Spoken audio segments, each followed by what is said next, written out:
cultura judaica, né? Nas festas deles havia um vinho. Você já foi a uma festa em que acabou a comida? Já foi a alguma festa assim? Hã? Já? E todo mundo saiu maravilhado. Todo mundo saiu comentando, com comentário no dia. O comentário vai vir. Já comendo. Imagina os comentários. Se não tem dinheiro, por que faz festa? Quer ser metido, olha lá. Irmãos, o povo fala mesmo. É o que o pastor falou. Já tendo, comendo, o povo reclama, né? Aquela coxinha estava com varizes, né? Agora, não tendo comentário. Imagina nessa festa, quando um convidado falasse: garçom, por favor, mais uma taça de vinho. Olha, o vinho acabou. Ia ser aí que todo mundo ia querer, tá vendo? Olha lá, acabou o vinho, acabou o vinho, acabou o vinho, acabou o vinho. Mas Jesus estava ali e impediu que os noivos passassem por essa aflição, né? Depois tem que ouvir: o casamento foi tudo bem, mas não tinha vinho. Aí Maria vai falar com Jesus. Jesus, que tenho contigo mulher, ela volta, fala para os serviçais: vai lá, e o que ele mandar vocês fazerem, vocês façam.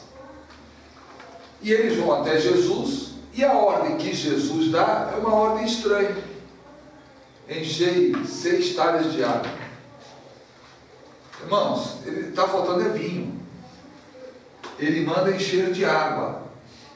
E os serventes não estavam entendendo o que estava acontecendo. Está aqui. Agora vai e leva lá para o mestre Sala.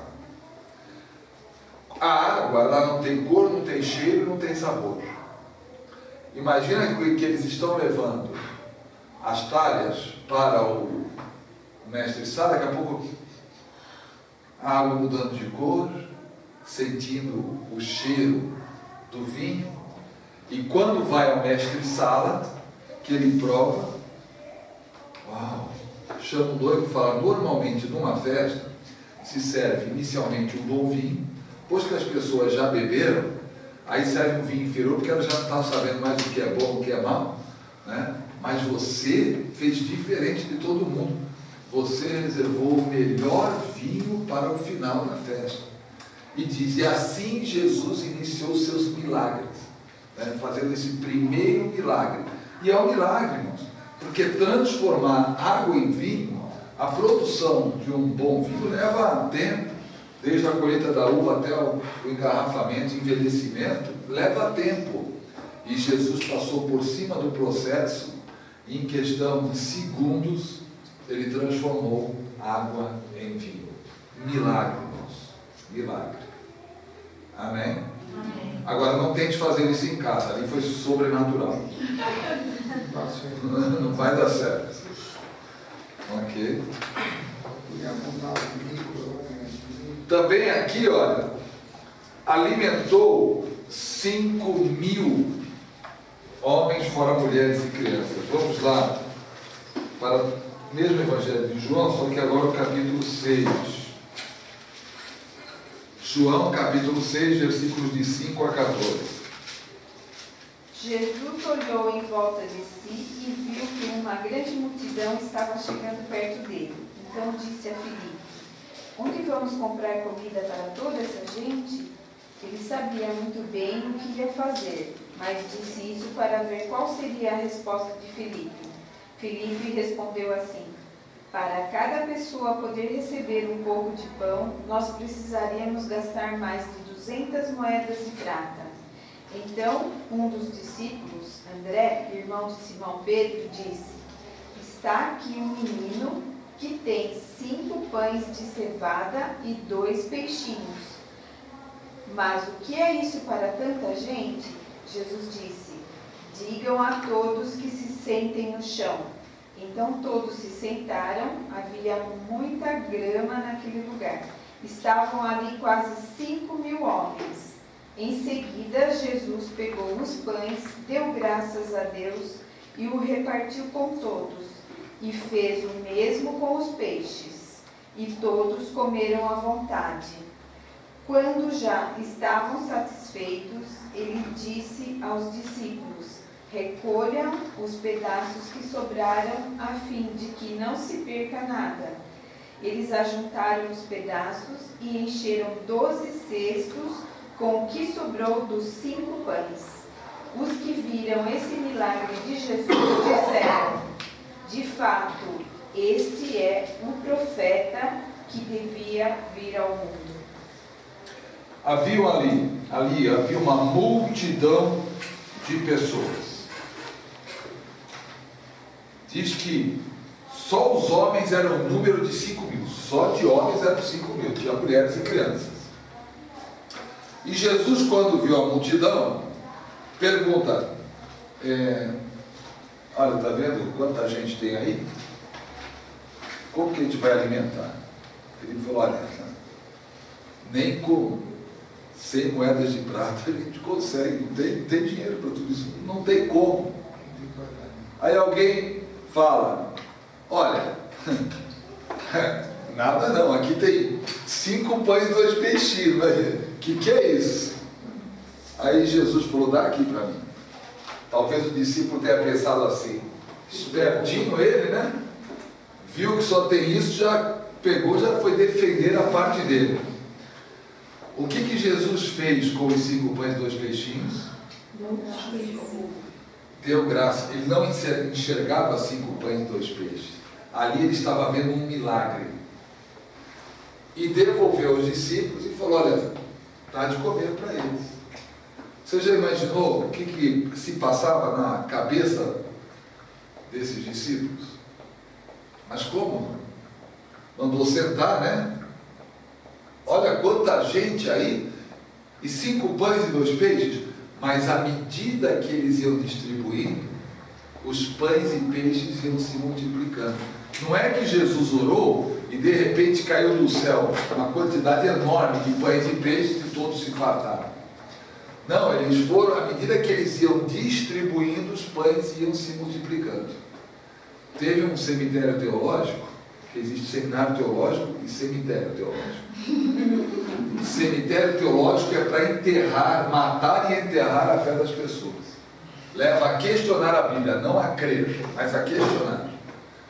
E num desses cemitérios teológicos, ficaram 1 hora discutindo o milagre da multiplicação de pães e peixes.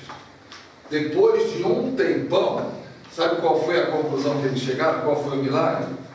Que quando o menino deu os pães e peixes, cada um começou a dar o que tinha.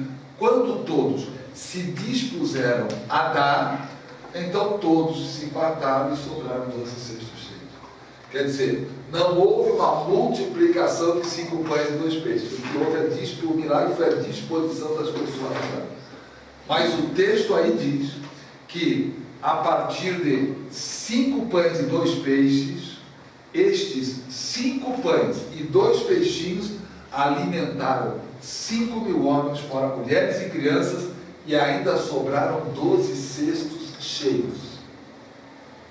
Por que Jesus mandou recolher? Por que não fala: pega mais um pouquinho, um punhadinho de pão e peixe, depois eu multiplico se precisar?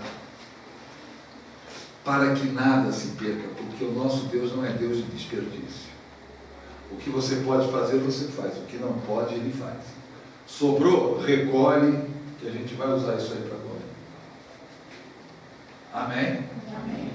Então, 5 pães e 2 peixes, irmãos, alimentam 5.000 homens e crianças. Tem também operação de milagres visando julgamento divino.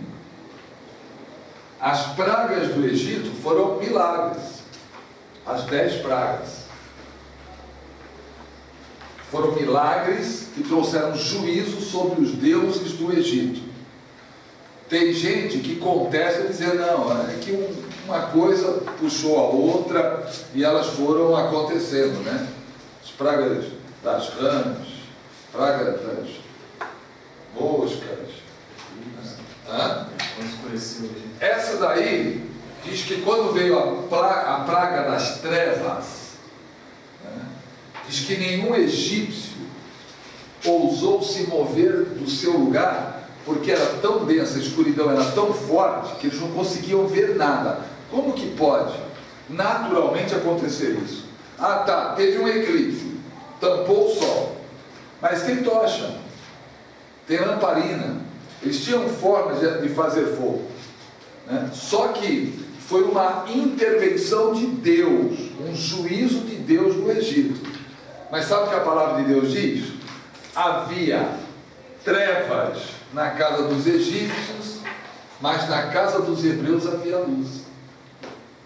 Ou seja, essa praga só atingiu os egípcios, não atingiu os hebreus.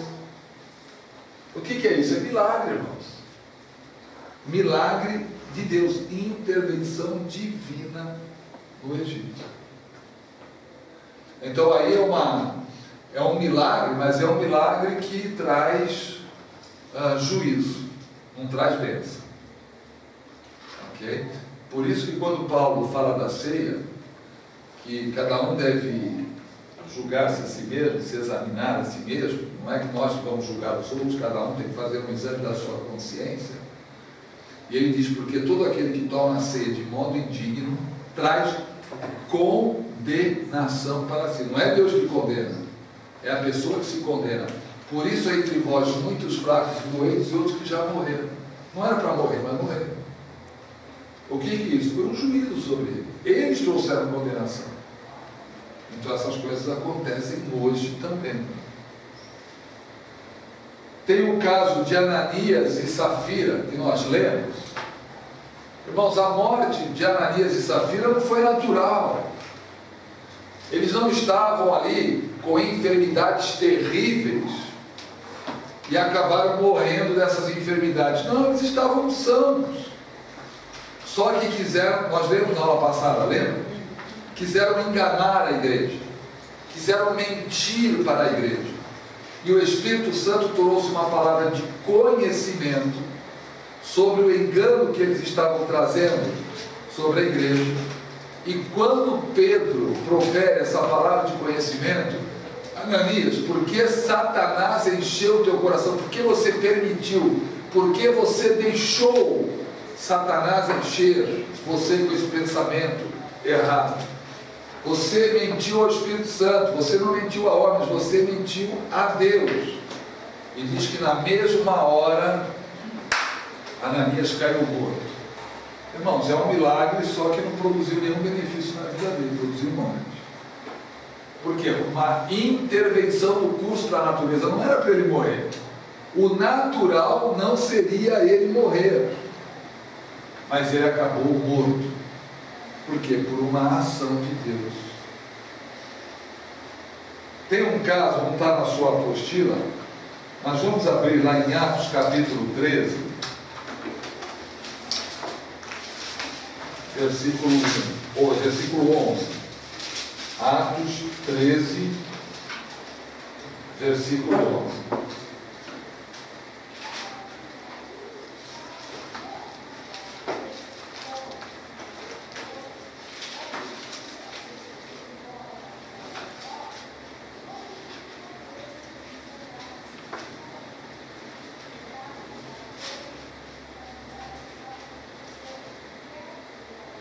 Agora escute, o Senhor vai castigá-lo.